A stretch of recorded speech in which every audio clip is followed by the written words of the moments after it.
22 ಲಕ್ಷ ಕೋಟಿ ಬರೀ ಒಂದು ವರ್ಷದಲ್ಲಿ ನಾವು GST ನ ಕಲೆಕ್ಟ್ ಮಾಡಿದೀವಿ. ಅಂದ್ರೆ 9.4% ಗ್ರೋತ್. ನಾವು ಉದ್ಧಾರ ಆಗ್ತಿದೀವಿ, ಅಂದ್ರೆ ಇಂಡಿಯಾ ಉದ್ಧಾರ ಆಗ್ತಿದೆ.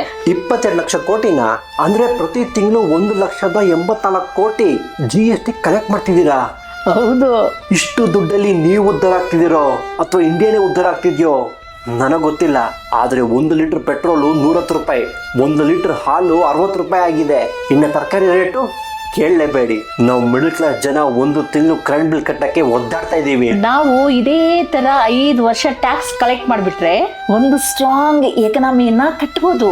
ಏನ್ ಸ್ಟ್ರಾಂಗ್ ಎಕನಾಮಿನ ಕಟ್ತೀರಾ? ನಮ್ ಮಿಡಲ್ ಕ್ಲಾಸ್ ಕಷ್ಟಗಳು ಏನು ಅಂತ ಗೊತ್ತಾ ನಿಮಗೆ? ಮಿನಿಮಮ್ ಸ್ಕೂಲ್ ಫೀಸ್ ಎಲ್ಲ 2 ಲಕ್ಷ ಆಗಿದೆ. ಮನೆ ಬಾಡಿಗೆ ಅಂತೂ ಆಕಾಶ ಎತ್ತರ ಹೋಗಿದೆ. ನೋಡಪ್ಪ, ನಿಮ್ಮೊಬ್ಬರಿಂದ ನಾವು ಟ್ಯಾಕ್ಸ್ ಕಲೆಕ್ಟ್ ಮಾಡ್ತಿಲ್ಲ. ನಿನ್ ತರ 1.5 ಕೋಟಿ ಜನ GST ಟ್ಯಾಕ್ಸ್ ಪೇ ಮಾಡೋರು ಇದ್ದಾರೆ. ಆ 1.5 ಕೋಟಿ ಜನಕ್ಕೆ ಸರಿಯಾದ ರೋಡಿನ ವ್ಯವಸ್ಥೆ ಮಾಡಿದ್ದೀರಾ? ಸರಿಯಾದ ಡ್ರೈನೇಜ್ ವ್ಯವಸ್ಥೆ ಮಾಡಿದ್ದೀರಾ? ಇವತ್ತು ಶಾಂಪೂ ಮೇಲೆ, ಟೂತ್ ಪೇಸ್ಟ್ ಮೇಲೆ ಟ್ಯಾಕ್ಸ್ ಹಾಕಿದ್ದೀರಾ, ನಾಳೆ ಉಸಿರಾಡಕ್ಕೂ ಟ್ಯಾಕ್ಸ್ ಹಾಕ್ತಿರಲ್ಲ. ಈ ತರ ಟ್ಯಾಕ್ಸ್ ಹಾಕೋದ್ರಿಂದ ನಮ್ ರಾಜ್ಯ ಬೆಳೆಯುತ್ತೆ. ಮೇಡಮ್, ನಾವು ಸಿಟಿಸನ್ಸು, ನಿಮ್ ATM ಮಿಷಿನ್ಸ್ ಅಲ್ಲ.